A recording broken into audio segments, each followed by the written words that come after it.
Salut à tous, aujourd'hui on va voir ensemble tout ce qu'il faut savoir sur les cartes de transport au Japon. Si vous n'en avez jamais entendu parler ou si vous connaissez seulement les noms Suica ou Pasmo, mais que tout ça n'est pas très clair pour vous, cette vidéo vous sera sûrement utile. On va d'abord passer en revue les différents types de cartes qui existent, selon les régions, pour adultes ou pour enfants, cartes physiques ou dématérialisées. On verra aussi comment les acheter et les recharger, et bien sûr, où les utiliser une fois ici. Si vous êtes déjà venu au Japon, vous connaissez forcément déjà ces cartes, mais vous apprendrez peut-être quelques trucs, comme certaines personnes que je rencontre ici et qui ont passé 2 semaines dans le pays sans réaliser qu'on pouvait s'en servir également comme moyen de paiement. Avant toute chose, première question que certains d'entre vous se posent peut-être, est-ce qu'on a vraiment besoin de ces fameuses cartes de transport pour visiter le Japon? Et la réponse est bien évidemment un grand oui. Elles sont ultra pratiques et vont vraiment simplifier votre voyage. Alors pour ceux qui aiment se compliquer la vie, on peut effectivement acheter des tickets à l'unité pour se déplacer, mais c'est tellement plus galère qu'avec une carte de transport. Le prix d'un trajet en train ou en métro dépend de la distance parcourue, donc pour acheter un ticket à une machine, faut trouver la gare où on va aller sur un plan et acheter un ticket du montant indiqué. Même si c'est direct, ça va vous prendre un peu de temps à chaque fois pour trouver le nom de la gare ou de la station sur le plan et de sortir votre liquide pour payer. Sans parler du risque de perdre le ticket ou de vous planter en sortant à une autre gare et de devoir faire la pointe ou expliquer tout ça à un employé. Et si vous avez un changement vers une ligne gérée par une autre société de train, et c'est très souvent le cas, vous allez devoir acheter un autre ticket au moment du changement de ligne et perdre encore du temps. Bref, il n'y a absolument aucun intérêt à fonctionner comme ça, donc simplifiez-vous la vie, prenez une carte de transport. En plus, vous pouvez l'utiliser quasiment partout dans le pays, pas besoin d'acheter une carte différente dans chaque ville, comme en France par exemple. Vous passez la carte en entrant dans une gare, puis en sortant à n'importe quelle autre gare, peu importe la ligne et la compagnie qui la gère, le montant du trajet est automatiquement calculé et débité du solde qui reste sur la carte. Pour les bus, ça dépend, mais ça, on y reviendra plus tard. Pour info, il y a aussi de plus en plus de lignes qui permettent de les prendre en passant les portiques avec sa carte de crédit sans contact, mais c'est pas toutes les lignes et je sais pas vraiment comment ça se passe au niveau des frais avec votre banque. À moins d'être certain de rien payer sur des dizaines de petites transactions, je vous conseille pas forcément cette solution, même si ça peut dépanner de temps en temps. Autre chose à savoir sur ces cartes de transport, c'est qu'il faut absolument en avoir une par personne pour prendre les transports en commun. Sauf pour les jeunes enfants, mais ça aussi, je vous en dis un mot juste après. Seule exception, le bus où vous pouvez très bien demander au chauffeur de payer pour plusieurs personnes avec la même carte, que ce soit des adultes ou des enfants. Même si vous ne parlez pas japonais, je pense qu'avec quelques gestes, vous devriez arriver à vous faire comprendre. Alors, quel type de carte est-ce qu'il existe? À travers tout le Japon, il y a 10 cartes de transport qui sont valides pratiquement partout dans le pays. Parce que oui, vous pouvez quand même tomber sur des coins qui ne les prennent pas et où vous devrez payer soit en liquide, soit avec une carte locale, soit avec votre carte de crédit sans contact. À Tokyo, Yokohama et autour, vous avez la plus célèbre, la Suica, éditée par la compagnie Japan Railway, JR pour les intimes, et la carte Pasmo, distribuée par Tokyo Metro et d'autres compagnies ferroviaires privées. Si vous achetez votre carte dans le Kansai, vous aurez une carte Ikoka et à Hokkaido, la carte s'appellera Kitaka. Toutes ces cartes sont utilisables au niveau national, peu importe où vous les avez achetées. Donc que vous ayez pris une Pasmo ou une Suica à Tokyo, une Ikoka à Osaka, vous pourrez vous en servir à Tokyo, Nagoya, Sapporo et presque partout dans le pays, je l'ai déjà dit. Et si vous passez quelques jours à Tokyo, vous pourrez utiliser n'importe laquelle de ces cartes pour prendre un train direction Kamakura. Et en 1 heure, vous passerez de Shinjuku ou de la gare de Tokyo à un coin beaucoup plus calme où vous pourrez voir autre chose et souffler un peu. Vous pouvez le faire seul, bien sûr, mais aussi avec moi pour vous guider, pour voir un maximum de choses et pas seulement les endroits où tout le monde va. Si vous êtes intéressé, toutes les infos sur mes visites guidées sont dispo sur mon site dont l'adresse s'affiche à l'écran et aussi dans la description de la vidéo. Retour à nos cartes et avant de parler des cartes dématérialisées, un mot sur les 3 types de cartes physiques. Vous avez d'abord la carte normale, anonyme.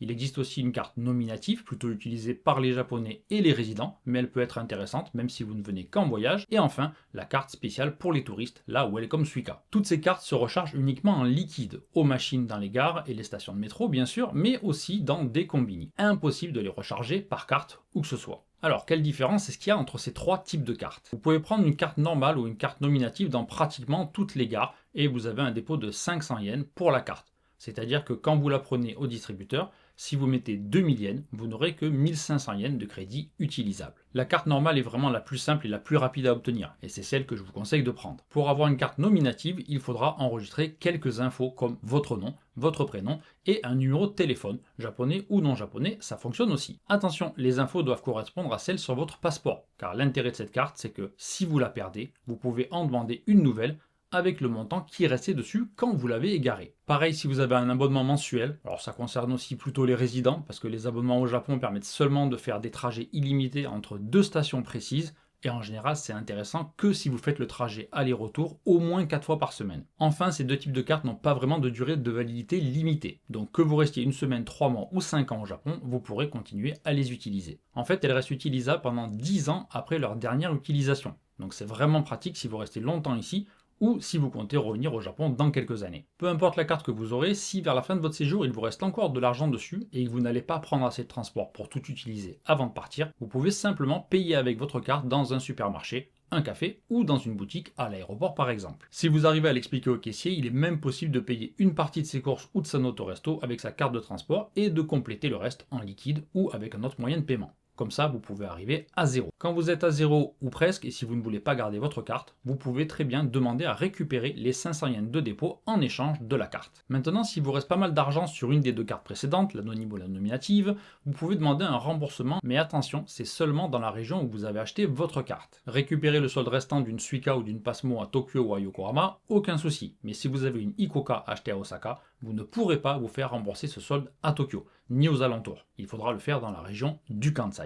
Passons maintenant à la carte Welcome Suica pour les touristes, que vous pourrez acheter dans les principaux aéroports, il y a des distributeurs dédiés, mais aussi au comptoir JR dans de grosses stations. Si vous la prenez à l'aéroport, vous pourrez payer par carte pour l'acheter et la charger la première fois. Mais attention, c'est spécial. Après ça, vous devrez la recharger avec du liquide, comme les autres cartes. L'avantage de cette carte, c'est qu'il n'y a pas de dépôt de 500 yens, mais son inconvénient, c'est qu'elle est valable seulement 28 jours, et qu'on ne peut pas se faire rembourser le montant restant. Donc faites bien attention si vous avez cette carte. Peu importe la carte physique que vous aurez choisie, pensez toujours à prendre en photo le numéro au dos de votre carte de transport, en cas de perte. Comme ça, si on la retrouve, vous avez une chance de la récupérer en indiquant le numéro de carte à un employé de la gare. Après les cartes physiques, passons maintenant aux cartes dématérialisées que vous n'avez qu'à installer sur votre portable, si vous avez un iPhone. Si vous avez un Android acheté ailleurs qu'au Japon, désolé, mais c'est mort pour vous, faudra prendre une carte physique. Pas d'autre choix. Pour installer la carte sur votre iPhone, rien de plus simple. Dans l'application Carte, vous faites ajouter une nouvelle carte, vous allez dans la catégorie carte de transport et vous choisissez Japon. Et ensuite, vous installez la Passmo, la Suica ou la Ikoka. Vous la chargez avec les cartes de crédit installées sur votre iPhone et vous êtes paré pour prendre les transports en commun. Attention, il n'existe pas de carte pour enfants en version dématérialisée. Et vous verrez juste après qu'il y a des promotions justement pour les enfants avec les cartes physiques. Autre façon d'avoir une carte dématérialisée, c'est d'installer l'application Welcome Suica, version mobile pour iPhone. Là non plus, pas de version Android dispo pour le moment. Vous devez télécharger l'application sur l'App Store, l'installer et la charger. Parmi les avantages de cette carte, on peut citer sa durée de validité de 180 jours contre 28 jours pour la version physique. Par contre, faites gaffe, si vous reste des yens dessus à la fin de la période, vous les perdrez. Autre gros point fort, c'est qu'elle permet d'utiliser la fonction Touch Dego, c'est-à-dire de pouvoir monter dans un Shinkansen sans avoir à acheter de tickets à l'avance, comme vous le feriez pour prendre un métro ou un train local. Le montant du trajet est débité quand vous sortez à la gare d'arrivée, donc assurez-vous d'avoir assez pour ne pas vous retrouver bloqué. Alors, cette fonction est géniale, mais attention, il y a beaucoup de limitations. Déjà, ça fonctionne que dans la zone JR Est, c'est-à-dire dans la partie du pays qui part de Tokyo et qui va vers l'Est. Donc impossible de l'utiliser pour prendre par exemple le Tokaido Shinkansen qui relie Tokyo et Osaka, ni pour visiter Shikoku et Kyushu évidemment. Deuxième truc, avec cette méthode, vous pouvez seulement prendre les wagons sans réservation, et donc vous ne pouvez pas prendre les trains comme le Hayabusa qui sont seulement sur réservation. Comme toujours, il y a pas mal d'exceptions, donc si vous voulez utiliser ce service, prenez le temps de bien lire le site officiel avant. Enfin, avec cette application, vous pouvez aussi acheter des passes journaliers qui couvrent certaines zones ou certaines lignes. Ça peut être intéressant, mais vérifiez bien, parce qu'à moins de bien préparer ces trajets à l'avance, il y a de fortes chances que vous sortiez de la zone couverte, ou qu'au final, ça ne vous fasse pas gagner d'argent, et même que ça vous limite à certaines lignes de train. Si c'est votre première fois au Japon, je vous le conseille pas forcément, vous allez perdre du temps à réfléchir, calculer, faire le tri dans les itinéraires proposés par Google Maps, pour au final gagner seulement quelques euros au mieux. Si vous maîtrisez déjà un peu les transports ici ou que vous comptez faire plusieurs trajets sur la même ligne couverte par un de ces passes, alors là, foncez. Par contre, attention à bien acheter le pass le matin tôt avant de partir, car ils ne sont valides que le jour de l'achat et pas 24 heures. Bien sûr, vous pouvez aussi les acheter au distributeur en liquide si vous avez une carte physique et pas l'application Welcome Suica. Si vous voyagez avec des enfants, tout à l'heure j'ai dit qu'il y avait des réductions et effectivement, avec une carte Suica ou Passmo pour enfants, les petits de 6 à 11 ans payent moitié prix. J'ai dit jusqu'à 11 ans, mais en fait la carte pour enfants est utilisable jusqu'au 31 mars qui suit l'anniversaire de ces 12 ans. Au Japon, la rentrée scolaire c'est début avril et la réduction est prévue à la base pour les enfants qui sont à l'école primaire, qui dure 6 ans au Japon. A noter qu'il y a aussi une carte Welcome Suica spéciale enfant avec les mêmes conditions, donc n'hésitez pas à la prendre si vous voyagez avec des enfants. Pour prendre une carte enfant, classique ou version Welcome Suica, il vous faudra dans tous les cas le passeport de l'enfant et demandez au guichet d'une station ou dans un point de vente JR, les fameux guichets verts. Il y a un signe distinctif sur la carte enfant et elle fait un bruit différent quand on passe les portiques. Donc ne la prenez pas pour vous en espérant gruger, vous avez toutes les chances de vous faire griller tout de suite. Pour les enfants de moins de 6 ans accompagnés d'un adulte, les transports en commun sont gratuits. Vous pouvez même passer les portiques avec 2 enfants de moins de 6 ans sans qu'ils payent, mais à partir du 3e enfant, il devra payer le tarif enfant de plus de 6 ans. Voilà pour les différents types de cartes. Maintenant, et pour résumer un peu, ce que je vous conseille dépend surtout de votre portable. Si vous avez un iPhone pas trop vieux, il n'y a pas photo. Prenez n'importe quelle carte dématérialisée directement dans votre iPhone. Vous pourrez recharger quand vous voulez sans avoir à faire la queue ou à fouiller dans votre sac pour retrouver vos sous. Si vous n'avez pas d'iPhone, je vous recommande de prendre une carte normale à un distributeur de tickets. Elle est dispo partout, s'obtient en quelques secondes et vous pourrez l'utiliser super longtemps. Si vous prenez votre carte en arrivant à l'aéroport, vous verrez souvent de longues queues pour acheter une Welcome Suica. Il vous suffit d'aller au distributeur de tickets, de la ligne KQ par exemple, à Haneda, et vous pourrez prendre une carte Passmo en quelques secondes. Quelle que soit la région où vous arrivez, pour acheter une carte physique, rien de plus simple. Allez à un des distributeurs que vous trouverez dans la plupart des gares, des stations de métro et bien sûr dans les aéroports. C'est vraiment pas sorcier et en général on peut même changer la langue du distributeur pour l'anglais et parfois même le français. Les écrans peuvent être un poil différents selon les sociétés et les gares, mais en gros faut faire comme ça. Une fois à la bonne machine, vous choisissez d'abord la langue, ici anglais, achat de nouvelle Suica, vous choisissez quel type de Suica vous voulez, et ensuite vous choisissez le montant que vous voulez mettre sur la carte. Mettez votre argent dans la machine et voilà. Alors comment recharger ces cartes? Déjà vous pouvez savoir combien il vous reste en regardant le montant qui s'affiche sur les portiques quand vous passez votre carte. Bien sûr, vous pouvez aussi vérifier dans les machines au moment de la recharger. Concrètement, pour charger, trouvez une machine où il y a écrit charge, choisissez la langue, puis chargez, et enfin le montant que vous voulez mettre. Pas mal de machines ont un bouton autre montant, c'est pratique pour charger la somme que vous voulez, et surtout pour charger avec des pièces. Si vous savez combien vous avez en pièces exactement, vous pouvez taper directement le montant avant de mettre votre monnaie, mais si vous ne savez pas combien vous avez exactement, vous n'avez qu'à mettre toutes vos pièces dans la machine, attention sauf celles de 1 et de 5 yens. Juste à côté, vous aurez la somme qui s'affiche au fur et à mesure et quand vous avez fini de tout mettre, vous avez qu'à taper le montant sur l'écran. C'est super pratique pour se débarrasser de toute sa monnaie. En plus des machines dans les stations et les gares, vous pouvez aussi les recharger dans certains combini, le mieux étant au 7-Eleven. Peu importe la méthode que vous utilisez pour recharger, vous ne pouvez pas avoir plus de 20 000 yens sur votre carte. Si vous essayez de passer les portiques mais que le solde restant sur votre carte est inférieur au montant minimum pour le trajet le moins cher, par exemple 130 yens jusqu'à la station la plus proche, eh bien ça va sonner, devenir rouge et ça va se fermer devant vous. Reculez et allez charger votre carte à la machine. Si vous pensez que vous avez mal passé la carte, vous pouvez toujours réessayer une fois, mais dans ce cas, vaut mieux reculer un petit peu, attendre que ça repasse en mode normal et ensuite retenter. Pas la peine d'essayer 5 fois à la suite en restant au même endroit. Si ça marche pas, c'est soit que vous n'avez pas assez d'argent, soit que vous avez mal passé votre carte ailleurs sans vous en rendre compte. Donc dans ce cas-là, sortez, allez au guichet et donnez votre carte à un employé. Il pourra consulter les infos de la carte avec son ordinateur et vous demandera par exemple à quelle gare vous êtes monté pour pouvoir calculer le prix à déduire et vous filera votre carte pour que vous puissiez passer. Si vous avez assez pour entrer mais pas assez pour sortir, pas de souci, les portes se fermeront,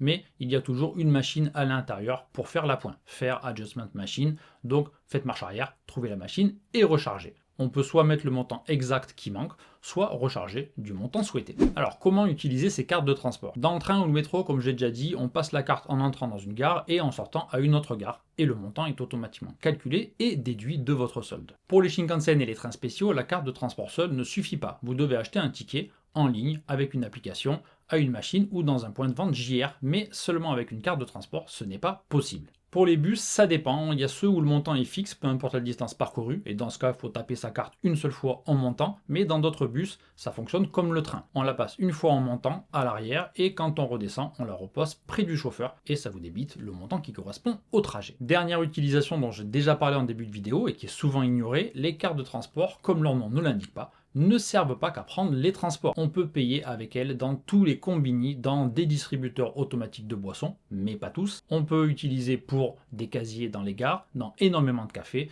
des restaurants, des supermarchés et des magasins en tout genre. Pratiquement partout où vous irez, vous avez des logos qui indiquent les modes de paiement acceptés. Donc vérifiez à l'avance si vous voulez payer par carte de transport. Même chanson si vous voulez payer par carte bleue. Regardez si c'est écrit et vous verrez qu'elles sont acceptées dans de plus en plus d'endroits, surtout dans les grandes villes. Voilà, vous en savez maintenant autant que moi sur les cartes de transport au Japon. Il ne me reste plus qu'à vous souhaiter un très bon voyage à tous et à toutes, et peut-être à bientôt au Japon, pour ceux et celles d'entre vous qui voudront visiter Kamakura avec moi. Salut à tous!